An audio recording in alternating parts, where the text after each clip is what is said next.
Welcome to Rough Diamond Recipes. Today's recipe is spicy fried squid. Not my wife's favourite dish, but then again she likes crochet. What's that all about? As normal, a full list of ingredients can be found in the description box below.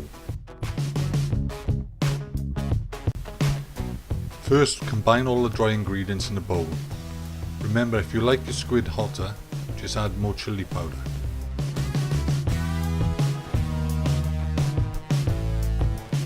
Next, you add the squid to the bowl and toss through the flour and spice mixture until thoroughly coated. Preheat a pan of oil to 170 degrees C and add the squid and fry off for no more than 60 seconds. Then serve.